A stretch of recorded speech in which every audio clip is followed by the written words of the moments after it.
पारस देश भी हिंदुस्तान और चीन के जैसा ही देश था और कई रियासत उसके अधीन थे। वहाँ का बादशाह ताकतवर और बड़ा रुबाब वाला था और न्याय करने वाला होने के कारण आवाम को पसंद था। उस बादशाह के दो बेटे थे जिनमें बड़े लड़के का नाम शहरयार और छोटे लड़के का नाम शाहजमां था। दोनों गुणवान, वीर, बेखौफ और काबिल थे। जब बादशाह का देहांत हुआ तो शहजादा शहरयार गद्दी पर बैठा और उसने अपने छोटे भाई को, जो उससे बहुत मानता था, तातार देश का राज्य, सेना और खजाना दिया। शाहजमां अपने बड़े भाई के हुक्म में तैयार हुआ और देश के प्रबंध के लिए समरकंद को, जो दुनिया के कई शहरों से उम्दा और बड़ा था, वहां अपनी राजधानी बनाकर आराम से रहने लगा। जब उन दोनों को अलग हुए 10 बरस हो गए तो बड़े ने चाहा कि किसी को भेजकर उसे अपने पास बुलाए। उसने अपने वजीर को उसे बुलाने का हुक्म दिया और वजीर यह हुक्म पाकर बड़ी धूमधाम से विदा हुआ। जब वह समरकंद शहर के समीप पहुंचा तो शाहजमां ये खबर सुनकर उसकी अगुवाई को सेना लेकर अपनी राजधानी से रवाना हुआ और शहर के बाहर पहुंचकर वजीर से मिला। वह उसे देखकर खुश हुआ। शाहजमां अपने भाई शहरयार का हालचाल पूछने लगा। वजीर ने शाहजमां को सलाम कर उसके भाई का हाल कहा। वह वजीर बादशाह शहरयार का बहुत खास था और उससे मोहब्बत रखता था। शाहजमां ने उससे कहा कि सुनो, मेरे बड़े भाई ने तुम्हें मुझे लेने को भेजा, इस बात से मुझको बहुत खुशी हुई। उनका हुक्म मेरे लिए सर आंखों पर है। अगर ऊपर वाले ने चाहा तो 10 दिन में सफर की तैयारी करके और राज में अपना खास आदमी बैठा कर तुम्हारे साथ चलूंगा। तुम्हारे और तुम्हारी सेना के लिए खाने पीने का इंतजाम सब यहीं हो जाएगा, इसलिए तुम इसी जगह पर ठहरो। उसके बाद उसी स्थान पर खाने पीने का इंतजाम कर दिया गया और वे वहां रहे। इस अवसर पर बादशाह ने सफर की तैयारियां की और अपनी जगह अपने विश्वास पात्र वजीर को तैनात किया। एक दिन शाम अपनी बेगम से, जो उसे बहुत अजीज थी, विदा ली और अपने सेवकों और मुसाहिबों को लेकर समरकंद से चला और अपने खेमे में पहुंचकर वजीर के साथ बातचीत करने लगा। आधी रात होने पर उसकी ख्वाहिश हुई कि एक बार बेगम से फिर मिल आऊं। वह सबसे छुपकर अकेला ही महल में पहुंचा। बेगम को उसके आने का संदेह तक न था। वह अपने एक हबशी और कुरूप गुलाम के साथ सो रही थी। शाहजमां सोचकर आया था कि बेगम उसे देखकर बहुत खुश होगी। उसे दूसरे मर्द के साथ सोते देखकर एक पल के लिए उसे काट मार गया। कुछ संभलने पर सोचने लगा कि कहीं मुझे वहम तो नहीं हो गया, लेकिन अच्छी तरह देखने पे भी जब वही बात पाई तो सोचने लगा, ये कैसा अनर्थ है कि मैं अभी समरकंद शहर की दीवारों से बाहर भी नहीं निकला और ऐसा पाप होने लगा। वो गुस्से की आग में जलने लगा और उसने तलवार निकालकर ऐसे हाथ मारा कि दोनों के सिर कटकर पलंग के नीचे आ गए। इसके बाद दोनों लाशों को पिछवाड़े की खिड़की से नीचे गड्ढे में फेंककर वह अपने खेमे में वापस आ गया। उसने किसी से रात की बात न बताई। दूसरे दिन सुबह ही सेना चल पड़ी। उसके साथ के और सब लोग तो हंसी खुशी रास्ता काट रहे थे, लेकिन शाहजमां अपनी बेगम के पाप हरकत को याद करके दुखी रहता था और दिनों दिन उसका मुंह पीला पड़ता जाता था। उसकी सारा सफर इसी दुख में गुजरा। जब वो हिंदुस्तान की राजधानी के नजदीक पहुंचा और शहरयार ने यह सुना तो वह अपने सारे दरबारियों को लेकर शाहजमां को लेने के लिए आया। जब दोनों एक दूसरे के पास पहुंचे तो अपने अपने घोड़े से उतर कर गले मिले और कुछ देर तक एक दूसरे की खबर पूछकर बड़े खुश होकर रवाना हुए। शहरयार ने शाहजमां को उस महल में ठहराया जो उसके लिए पहले से सजाया गया था और जहां से बाग दिखाई देता था। वह महल बड़ा और बादशाहों के रहने के लायक था। फिर शहरयार ने अपने भाई से नहाने को कहा। शाहजमां ने नहा करके नए कपड़े पहने और दोनों भाई महल के मंच पर बैठकर देर तक बातचीत करते रहे। सारे दरबारी दोनों बादशाहों के सामने अपने अपने हिसाब की जगह पर खड़े रहे। खाना खाने के बाद भी दोनों बादशाह देर तक बातें करते रहे। जब रात बहुत बीत गई तो शहरयार अपने भाई को आराम गाह में छोड़कर अपने महल को चला गया। शाहजमां फिर बेहाल होकर अपने पलंग पर आंसू बहाता हुआ लौटता रहा। भाई के सामने वह अपना दुख छुपाए रहा, लेकिन अकेला होते ही उस पर वही दुख सवार हो गया और उसकी कसक ऐसी बढ़ गई जैसे उसकी जान लेकर ही छोड़ेगी। वह एक पल के लिए भी अपनी बेगम की बदचलनी भूला नहीं पाता था। वह अक्सर हाय हाय कर उठता और हमेशा ठंडी सांसें भरा करता। उसे रातों को नींद नहीं आती थी। इसी दुख और चिंता में उसका शरीर धीरे धीरे घुलने लगा। शहरयार ने उसकी यह हालत देखी तो विचार किया कि मैं शाहजमा से इतनी मुफ्ता करता हूँ और उसकी सुख सुविधा का इतना ख्याल रखता हूँ, फिर भी हमेशा इसे गम के दरिया में डूबा देखता हूँ। मालूम नहीं इसे अपने वतन की चिंता खाए जाती है या अपनी बेगम का वियोग सताता है। मैंने इसे यहाँ बुलाकर बेकार ही इसे गम में डाल दिया। अब सही यही होगा कि इसे समझा बुझाकर और अच्छे तोहफे देकर समरकंद वापस भेज दूं, ताकि इसका दुख दूर हो सके। ये सोचकर उसने हिंदुस्तान देश की कीमती चीजें थालों में लगाकर शाहजमा के पास भेजी और उसका जी बहलाने के लिए तरह तरह के खेल तमाशे करवाए। लेकिन शाहजमा की उदासी कम नहीं हुई, बल्कि बढ़ती ही गई। फिर शहरयार ने अपने दरबारियों से कहा कि सुना है यहाँ से 2 दिनों की राह के बाद एक वीरान जंगल है और वहाँ अच्छा शिकार मिलता है, इसलिए मैं वहाँ शिकार खेलने जाना चाहता हूँ। तुम लोग भी तैयार होकर मेरे साथ चलो और शाहजमा से भी चलने को कहो, क्योंकि शिकार में उसका जी लगेगा और उसका मन सुकून पाएगा। शाहजमा ने इतलिजा की कि मेरी तबीयत ठीक नहीं है, इस कारण मुझे शिकार पर जाने से माफ करें। शहरयार ने कहा, अच्छी बात है, अगर तुम्हारा यहीं रहने को जी चाहता है तो रहो, लेकिन मैं तैयारी कर चुका हूँ, मेरे अपने सलारों के साथ शिकार के लिए जाता हूँ। शहरयार के जाने के बाद शाहजमा ने अपने कमरे के दरवाजे अंदर से बंद कर लिए और एक खिड़की पर जा बैठा। वहां से शाही महल का बाग दिखाई देता था। शाहजमा खुशबूदार फूलों और पक्षियों के कलरव से अपना जी बहलाने लगा, लेकिन मकान और बाग की शोभा से जी बहलाने पर भी उसे अपनी बेगम के दुराचार की कचोट बनी रहती। जब शाम हुई तो शाहजमा ने देखा कि राजमहल का एक चोर दरवाजा खुला और उसमें से शहरयार की बेगम 20 और औरतों के साथ निकली। वे सब अच्छे कपड़े और जेवरों से लदी हुई थीं और इस विश्वास के साथ कि सब लोग शिकार पर चले गए हैं, बाग में आ गईं। शाहजमा खिड़की में छुपकर बैठ गया और देखने लगा कि वे क्या करती हैं। दासियों ने उन लबादों को उतार डाला जो पहनकर वे महल से निकली थीं। अब उनकी सूरत साफ दिखाई देने लगी। शाहजमा को ये देखकर अचरज हुआ कि जिन 20 को उसने औरत समझा था, उनमें से 10 हबशी मर्द थे। उन 10 ने अपनी अपनी पसंद की दासी का हाथ पकड़ लिया। सिर्फ बेगम बगैर मर्द की रह गई। फिर बेगम ने आवाज दी, मसूद मसूद। इस पर एक हट्टा कट्टा हबशी आदमी, जो उसकी आवाज के इंतजार में था, एक वृक्ष से उतरकर बेगम की ओर दौड़ा और उसका हाथ पकड़ लिया। उन 11 हबशियों ने 10 दासियों और बेगम के साथ क्या किया, बयान नहीं कर सकते। इसी तरह वे आधी रात तक बाग में अयाशी करते रहे। फिर बाग के हौज में नहाकर बेगम और उसके साथ आए 20 मर्द औरतों ने अपने कपड़े पहने और जिस चोर दरवाजे से आए थे उसी से महल में चले गए और मसूद भी बाग की दीवार फांदकर बाहर चला गया। ये कांड देखकर शाहजमा को घोर अचरज हुआ। उसने सोचा कि मैं तो दुखी हूं ही, मेरा बड़ा भाई मुझसे भी ज्यादा दुखी है, हालांकि वह बहुत शक्तिशाली और ताकतवर है, फिर इस दुष्कर्म को रोकने में कामयाब नहीं है, फिर मैं इतना दुख क्यों करूं? जब मुझे मालूम हो गया कि यह नीच काम दुनिया में अक्सर ही होता है, तो मैं बेकार ही खुद को दर्द के दरिया में डुबोए दे रहा हूँ। ये सोचकर उसने सारी चिंता छोड़ दी और साधारण रूप से रहने लगा। पहले उसकी भूख मिट गई थी, अब वह जाग गई और वह हर तरह के लजीज पकवान मंगाकर खाने लगा और नाच गाने आदि का मजा लेने लगा। जब शहरयार शिकार से लौटा तो शाहजमा ने बड़ी खुशी से उसका इस्तकबाल किया।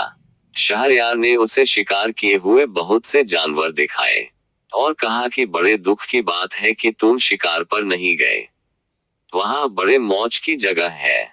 शाहजमां बादशाह की हर बात का हंसी खुशी उत्तर देता था। शहरयार ने सोचा था कि वापसी पर भी शाहजमां को दुख और शोक में डूबा पाएगा, लेकिन इसके अलग उसे खुश और संतुष्ट देखकर बोला, ए भाई, ऊपर वाले को बड़ा शुक्राना है कि मैंने थोड़ी ही देर में तुम्हें खुश और दर्द से दूर देखा। अब मैं तुम्हें कसम देकर एक बात पूछता हूँ, तुम वह बात जरूर बताना। शाहजमां ने कहा, जो बात भी आप पूछेंगे मैं जरूर बताऊंगा। शहरयार ने कहा, जब तुम अपनी राजधानी से यहाँ आए थे तो मैंने तुम्हें गम के दरिया में डूबा देखा था। मैंने तुम्हारा दिल खुश करने के लिए अनेक कोशिशें और जतन किए, तरह तरह के खेल तमाशे करवाए, लेकिन तुम्हारी दशा जैसी की तैसी रही। मैंने बहुत सोचा कि इस दुख का कारण क्या हो सकता है, लेकिन इसके सिवा कोई कारण समझ में नहीं आया कि तुम्हें अपनी बेगम के विछोह का दुख है और सल्तनत की चिंता है। लेकिन अब क्या बात हुई जिससे तुम्हारा दुख और चिंता दूर हो गई? शाहजमां ये सुनकर चुप रहा, लेकिन जब शहरयार ने बार बार यही सवाल पूछा तो वह बोला, आप मेरे मालिक हैं, मुझसे बड़े हैं, मैं इस सवाल का उत्तर न दूंगा, क्योंकि इसमें बड़ी बेइज्जती की बात है। शहरयार ने कहा कि जब तक तुम मुझे यह न बताओगे तब तक मुझे चैन न आएगा। शाहजमां ने बेबस होकर अपनी बेगम के कुकर्म का पूरा बयान किया और कहा कि मैं इसी कारण दुखी रहता था। शहरयार ने कहा, भाई, ये तो तुमने बड़े अचरज की असंभव सी बात बताई। ये तो तुमने बड़ा अच्छा किया कि ऐसी नीच को उसके यार सहित मार डाला। इस मामले में कोई तुम्हें गलत नहीं कह सकता। मैं तुम्हारी जगह होता तो मुझे एक औरत को मारने से सुकून न होता, 1000 औरतों को मार डालता। बताओ कि मेरे बाहर जाने पर यह गम किस तरह दूर हुआ? शाहजमां ने कहा, मुझे ये बात कहते डर लगता है कि ऐसा ना हो कि यह सुनकर आपको मुझसे भी ज्यादा दुख हो। शहरयार ने कहा कि भाई, तुमने ये कहकर मेरी बेचैनी और बढ़ा दी है। मुझे अब इसे सुने बगैर चैन न आएगा, इसलिए यह बात जरूर बताओ। विवश होकर शाहजमां ने मसूद, 10 दासियों और बेगम का सारा हाल बताया और बोला, ये घटना मैंने अपनी आंखों से देखी है और समझ लिया है कि सारी औरत जात के स्वभाव में दुष्टता और पाप होता है और आदमी को चाहिए कि उनका भरोसा न करे। मुझे ये सारा हाल देखकर अपना दुख भूल गया है और इसीलिए मैं बिना रोग का और खुश दिखाई देता हूँ। ये हाल सुनकर भी शहरयार को अपने भाई के बयान पर यकीन न हुआ। वह गुस्से वाली आवाज में बोला, क्या हमारे देश की सारी बेगमें बेहया है? मुझे तुम्हारे कहने का यकीन नहीं होगा जब तक मैं खुद अपनी आंखों से यह न देख लूं।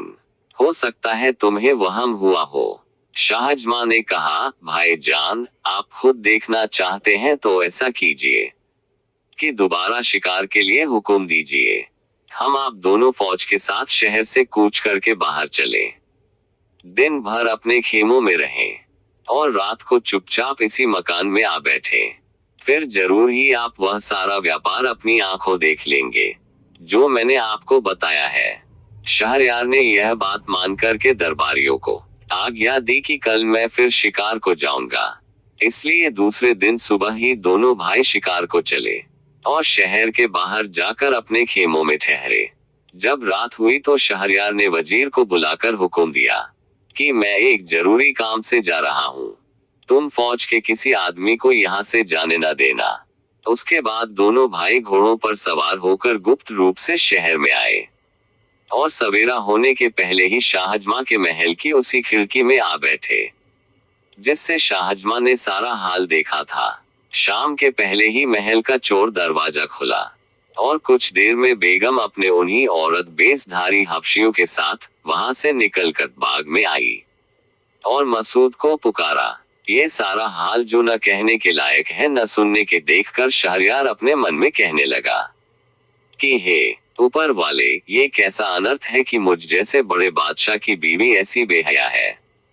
फिर वह शाहजमां से बोला कि यह अच्छा रहेगा कि हम इस नापाक दुनिया को, जिसमें एक पल मौज का होता है दूसरा दुख का, छोड़ दें और अपने वतन और फौजों को छोड़ करके दूसरे देशों में बाकी की जिंदगी काटें।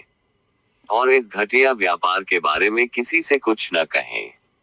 शाहजमां को ये बात पसंद नहीं आई, लेकिन अपने भाई की बुरी हालत देखकर उसने इनकार करना ठीक न समझा और बोला, भाईजान, मैं आपका छोटा भाई हूँ और आपके हुक्म को पूरी तरह से मानूंगा, लेकिन मेरी एक शर्त है।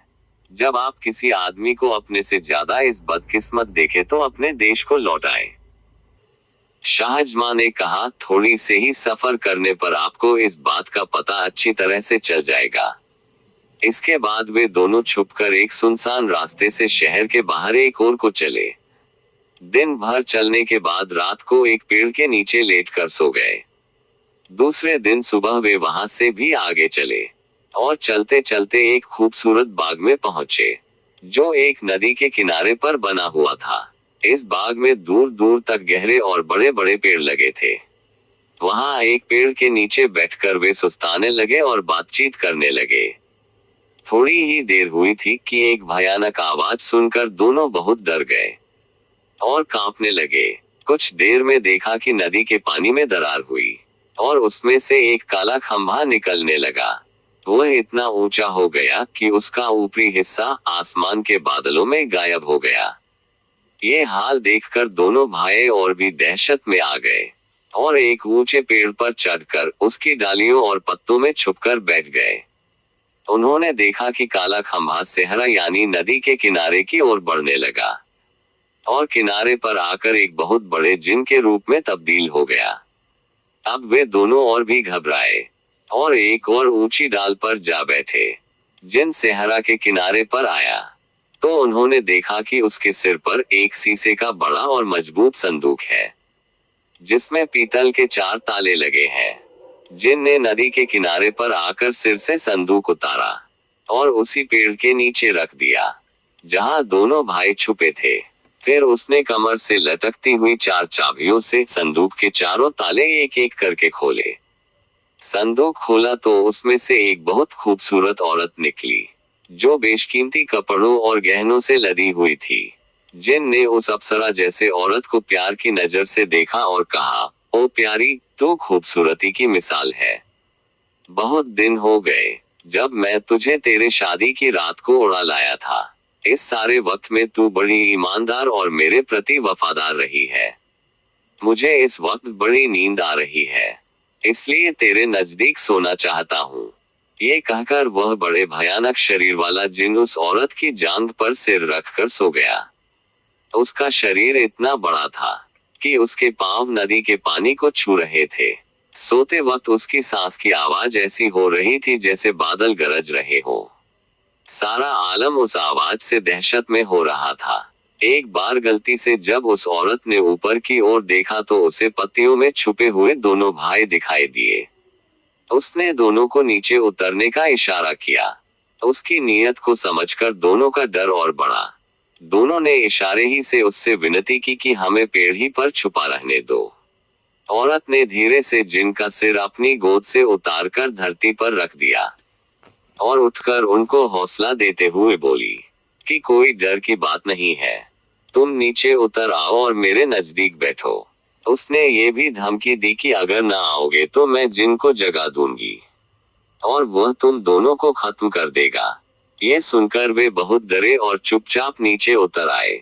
वह औरत मुस्कुराती हुई दोनों का हाथ पकड़कर एक पेड़ के नीचे ले गई और उनसे अपने साथ संभोग करने को कहा।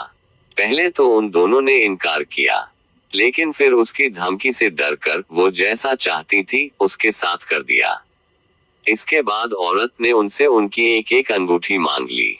फिर उसने एक छोटी सी संदूकची निकाली और उनसे पूछा कि जानते हो इसमें क्या है और किस लिए है। उन्होंने कहा, हमें नहीं मालूम, तुम बताओ इसमें क्या है। उस सुंदरी ने कहा, इसमें उन लोगों की निशानियां हैं जो तुम्हारी तरह मुझसे संबंध कर चुके हैं। ये 98 अंगूठियां थीं और तुम्हारी 2 मिलने से 100 हो गई। इस जिन की इतनी कड़ी निगरानी के बाद भी मैंने 100 बार ऐसी मनमानी की है।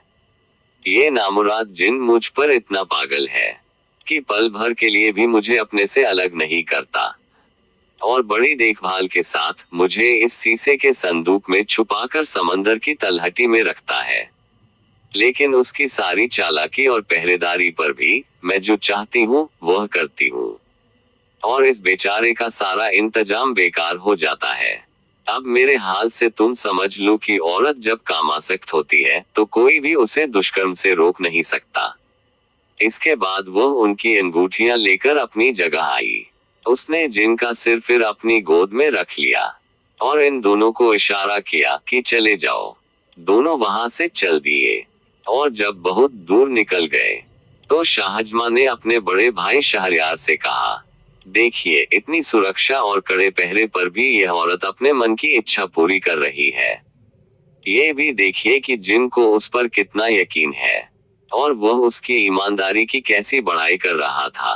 अब आप ही सही से बताएं कि ये बेचारा हम लोगों से बदकिस्मत है या नहीं। हम जो बात ढूंढने निकले थे वह हमें मिल गई। अब हमें चाहिए कि अपने अपने देशों को चले और किसी औरत से निकाह न करें, क्योंकि शायद ही कोई औरत शर्म और हया वाली हो। उसके बाद शहरयार ने अपने छोटे भाई के कहने के हिसाब से ही काम किया, और वहां से दोनों शहरयार की राजधानी को चले। 3 रातों के बाद वे अपनी सेनाओं में पहुंचे। शहरयार ने आगे शिकार पर न जाना चाहा और राजधानी को वापस आ गया। महल में जाकर उसने वजीर को हुक्म दिया कि वह बेगम को ले जाकर कत्ल कर दे। वजीर ने बादशाह की वादा फरमानी की और ऐसा ही किया। फिर शहरयार ने 10 बदजात दासियों को अपने हाथ से मार डाला। इसके बाद शहरयार ने सोचा कि कोई ऐसा इंतजाम करूं कि शादी के बाद मेरी बेगम बदकारी का मौका ही ना पा सके। इसलिए उसने तय किया कि रात को शादी करूं और सवेरे ही बेगम को मरवा दूं। उसके बाद उसने अपने भाई शाहजमा को विदा किया। वह शहरयार की दी हुई कीमती चीजों को लेकर अपनी सेना के साथ समरकंद चला गया। शाहजमा के जाने के बाद अपने वजीर को आदेश दिया कि वह शादी के लिए किसी सामंत की बेटी को लाए। वजीर एक खास ने एक अमीर की बेटी ला खड़ी की। शहरयार ने उससे निकाह किया और रात भर उसके साथ बिताकर सुबह वजीर को आज्ञा दी कि इसे ले जाकर मार डालो और रात के लिए फिर किसी और की खूबसूरत बेटी मेरे निकाह के लिए ले आना। वजीर ने उस बेगम को मार डाला और शाम को एक और अमीर की बेटी ले आया और दूसरे दिन उसे भी ले जाकर मार डाला। इसी तरह शहरयार ने सैकड़ों अमीरों लोगों की बेटियों से निकाह किया और दूसरी सुबह उन्हें मरवा डाला। अब आम लोगों की बारी आई। साथ ही इस अत्याचार और बेरहमी की बात सब जगह फैल गई। सारे शहर में दुख, संताप और रोदन की आवाजें उठने लगी। कहीं बाप अपनी बेटी को मरने पर 8-8 आंसू रोता था। कहीं लड़की की अम्मी पछाड़े खाती थी। जो लड़कियां अभी तक बच रही थी, उनके माँ बाप और सगे संबंधी बहुत दुखी रहते थे। कई लोग अपनी बेटियों को लेकर देश छोड़ गए और दूसरे देशों में जा बसे। वहां के एक वजीर की 2 कुंवारी बेटियां थीं। बड़ी का नाम शहरजाद और छोटी का नाम दुनियाजाद था। शहरजाद अपनी बहन और सहेलियों से ज्यादा तेज दिमाग थी। वह जो बात भी सुनती या किसी किताब में देखती उसे कभी नहीं भूलती थी। बातचीत के गुण में भी सबसे बढ़कर थी। उसे बहुत पुरानी संतों और सूफियों की कहानियां और कविताएं जुबानी याद थी और स्वयं कहानी लिखने में भी आगे थी। इन सारे गुणों के अलावा उसमें गजब का हुस्न भी था। एक दिन उसने अब्बा से कहा कि मैं आपसे कुछ कहना चाहती हूँ, लेकिन आपको मेरी बात माननी होगी। वजीर ने कहा, यदि तेरी बात मानने लायक होगी तो मैं जरूर मानूंगा। शहरजाद ने कहा कि मेरा इरादा है कि मैं बादशाह को इस गुनाह से रोकूं जो वह कर रहा है, और जो लड़कियां अभी बची हैं उनके माँ बाप को बेचिंता कर दूं। वजीर ने कहा, बेटी, तुम यह मार काट किस तरह रोक सकती हो? तुम्हारे पास कौन सा इलाज ऐसा हो सकता है जिससे ये बेरहमी बंद हो? शहरजाद बोली, यह आपके हाथ में है। मैं आपको अपनी कसम देकर कहती हूँ कि मेरा निकाह बादशाह के साथ कर दीजिए। वजीर यह सुनकर कांपने लगा और बोला, बेटी, तू पागल हो गई है क्या जो ऐसी वाहियात बातें कर रही है? क्या तुझे बादशाह के कसम का पता नहीं है? तू सोच समझ कर बात किया कर। तो किस तरह बादशाह को इस गुनाह से रोक सकेगी? बेकार ही अपनी जान गंवाएगी। शहरजाद ने कहा, मैं बादशाह के कसम को भली तरह से जानती हूँ, लेकिन अपने इस इरादे को किसी प्रकार न छोड़ूंगी। अगर मैं और लकड़ियों की तरह मारी गई तो इस आसार दुनिया से चैन पा जाऊंगी, और अगर मैंने बादशाह को इस अत्याचार से बेमन कर दिया तो अपने शहर के लोगों का बड़ा काम कर सकूंगी। वजीर ने कहा, मैं किसी तरह तेरी यह बात मान नहीं सकता। मैं तुझे जानते बूझते ऐसी विपत्ति में कैसे डाल सकता हूँ। अजीब सी बात है कि तू मुझसे कहती है कि मेरी मौत का सामान कर दो। कौन सा बाप ऐसा होगा जो अपनी प्यारी संतान के लिए ऐसा करने का सोच भी सकेगा। तुझे चाहे अपनी जान प्यारी न हो, लेकिन मुझसे यह नहीं हो सकता कि तेरे खून से हाथ रंगूं। शहरजाद फिर भी अपनी जिद पर अड़ी रही और शायद की बात कहती रही। वजीर ने कहा, तू बेकार ही मुझे गुस्सा दिला रही है। आखिर क्यों तू मरना चाहती है? क्यों अपनी जान से इतनी दुश्मनी है? सुन ले, जो भी इंसान किसी काम को बगैर सोच समझ के करता है, उसे बाद में पछताना पड़ता है। मुझे डर है कि तेरी दशा उस गधे की तरह न हो जाए, जो सुख से रहता था लेकिन मूर्खता के कारण दुख में पड़ा। शहरजाद ने कहा, ये कहानी मुझे बताए। वजीर ने कहानी सुनाई। तो ये थी आज के लिए कहानी, बाकी आगे के लिए रखते हैं। ऐसे ही और भी ढेरों मजेदार कहानियों और हैरान कर देने वाले किस्सों, अनसुलझी घटनाओं, रहस्यों और जानकारियों के लिए अभी हमारे चैनल को सब्सक्राइब करें। आपको ये वीडियो पसंद आया हो तो लाइक जरूर कीजिए और शेयर भी कीजिए। नोटिफिकेशन के लिए बेल आइकन को दबा दे ताकि लेटेस्ट अपडेट आपके पास सबसे पहले पहुंचे।